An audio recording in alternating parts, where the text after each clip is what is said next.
एक छोटा सा गांव बिलासपुर। आज वहां पर लाइट की बहुत समस्या थी और आज के समय भी लोग अपना गुजारा काफी मुश्किलों से कर रहे थे। कुछ लोग बाहर घूमते, कुछ लोग अपने घर में रहते लाइट जाने के बाद, और कुछ लोग पेड़ के नीचे बैठकर बातें करते।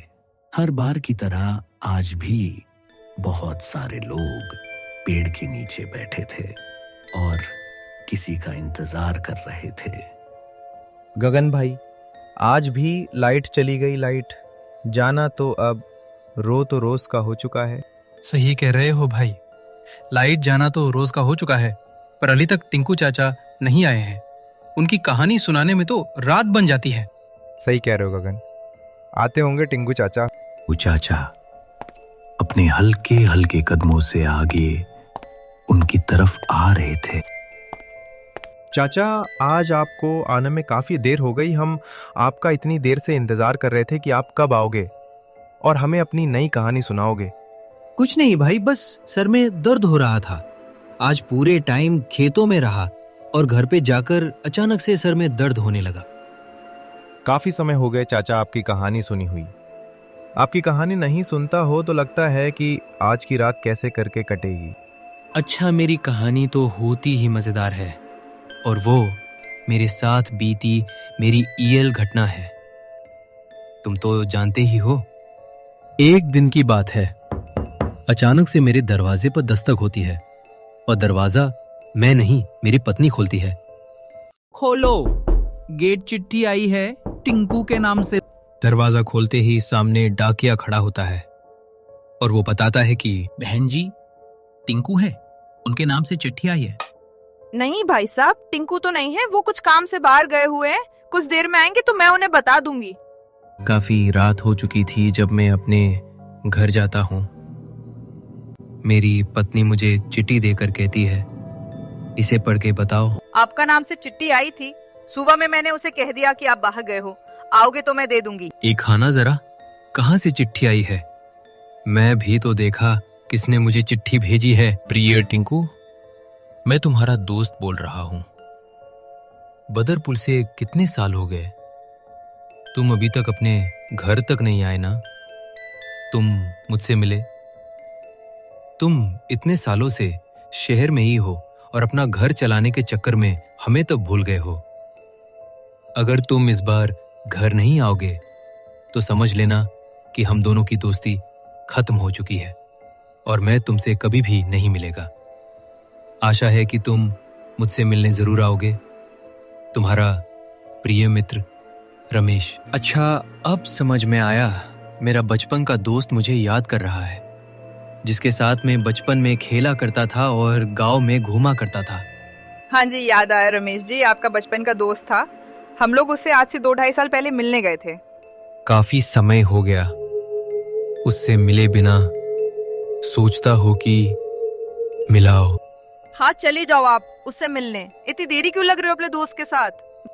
मैं रमेश के घर खत भेज देता हूँ कि मैं अगले हफ्ते रविवार को उसके घर उसके पास मिलने आऊंगा।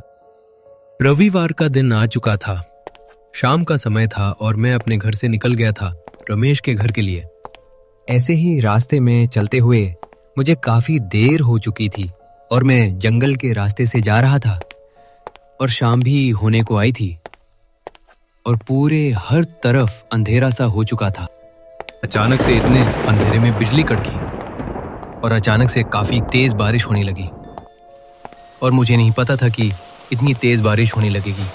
इतने बारिश में चलते वक्त और ऊपर से ये गांव का रास्ता था जिससे मेरे पैर जमीन में जा चुके थे और ऐसा लग रहा था कि मेरे पैर जमीन में जाते जा रहे हैं।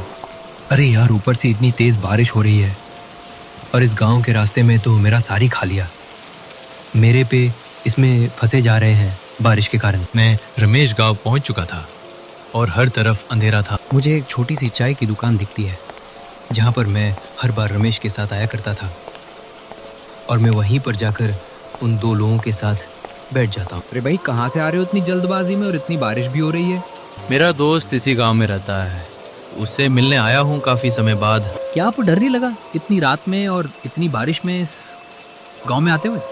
अरे डर किस बात का, मैं तो इस गांव में बचपन से रहा हूँ और मैं अपने दोस्त के साथ यहाँ पर समय बिताया है।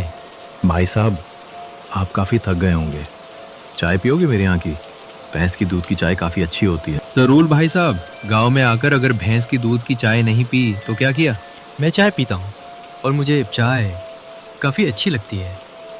भाई साहब, भैंस की दूध की चाय तो काफ़ी अच्छी थी और काफ़ी मज़ा भी आया, और पर अभी तक ये है बारिश नहीं ठहरी है कि मैं बाहर जा सकूं अपने दोस्त के घर। सही कह रहे हो आप, बारिश तो पूरे रात भर होगी। आप कब तक यहाँ पर रुकोगे? भाई साहब, हमारी दुकान रात भर खुली रहती है। आप जितनी देर तक चाहे उतनी देर तक रुक सकते हैं। क्या भाई साहब, आपको भूतों के विश्वास है क्या? आप भूतों से मिले हो? भाई, मुझे भूतों में विश्वास तो नहीं है और ना ही मैं भूतों में विश्वास करना चाहता हूँ। जैसे ही मैं ये बात बोलता हूँ, सब लोग चुप हो जाते हैं और मेरी तरफ देखने लगते हैं। अब बारिश भी रुक चुकी थी। मैं अपने दोस्त से घर की तरफ निकालने की सोचता हूँ। ठीक है भाई साहब, मैं चलता हूँ। काफ़ी देर हो चुकी है और बारिश भी ठहर चुकी है। मेरा दोस्त घर पे इंतज़ार कर रहा होगा। मैं अपने दोस्त के घर की तरफ निकल जाता हूँ और कुछ समय बाद मैं अपने दोस्त के घर पहुँच जाता हूँ। टिंकू भाई, तुम्हें तो देख जमाना बीत गया और तुम्हारी झलक देखने को मैं तो तरस चुका था। सही कह रहे हो रमेश, पैसे कमाने में इतना अंधा हो गया था कि मैं अपने पुराने दोस्तों तक को भूल चुका था और मैं भूल गया था कि मैं उनके साथ अपना बचपन बिताया है। टिंकू भाई, और बताओ, घर में सब ठीक है? हाँ भाई, घर में तो सब ठीक है, बस तुम्हारी याद आती रहती थी। टिंकू, मैं तेरे लिए खाना लगा देता हूँ। काफी देर हो चुकी है और रात भी हो चुकी है, तू काफी भूखा होगा। नहीं रमेश, अभी अभी मैं चाय पी के आ रहा हूँ। जहाँ पर हम लोग पहले चाय पिया करते थे, उन्हीं की दुकान से। ये बात सुनते ही रमेश हक्का बक्का रह जाता है और उसके पैरों तले जमीन खिसक जाती है और वो कहता है कि ये तुम क्या बात कर रहे हो टिंकू? तुमने कहाँ से चाय पी है जहाँ से हम लोग पहले चाय पिया करते थे? हाँ भाई, मैं वहीं से चाय पी है। उन्हें भैंस के दूध की चाय दी थी और काफी अच्छी लगी थी चाय मुझे। क्या तुम्हें पता है टिंकू, आज से 2 साल पहले जब तुम गांव में नहीं आए थे तो सावन का समय चल रहा था। उसे सावन के समय में एक दिन अचानक से रात के समय में उनके काफी तेज बारिश के कारण उसकी दुकान पर बिजली गिर जाती है और दुकान वाला और साथ में 2 लोग वहीं पर ही जल के राख हो जाते हैं और वो लोग वहीं पर ही मर जाते हैं। ये तुम क्या कह रहे हो? मतलब कि जहाँ से मैं चाय पी है वो लोग मर चुके हैं? और जिसने मुझे चाय दी वो दुकान वाला मर चुका है, जिसे मैं बातें करी वो लोग मर चुके हैं। हाँ टिंकू भाई, वो लोग मर चुके हैं, पर उन लोगों ने तुम्हें इसीलिए नहीं मारा क्योंकि वो लोग अच्छे भूत हैं। वो किसी को परेशान नहीं करते हैं। वो लोग रात के समय में ही लोगों को दिखा करते हैं, ना कि सुबह के समय में। ये थी मेरी कहानी। रमेश ने जब मुझे ये सारी बात बताई थी तो मैं एक बार को काबका रह गया कि ये लोग मर चुके हैं। जहां से मैं चाय पी वो दिन मुझे आज भी याद है कि उसने मेरे साथ क्या हुआ था।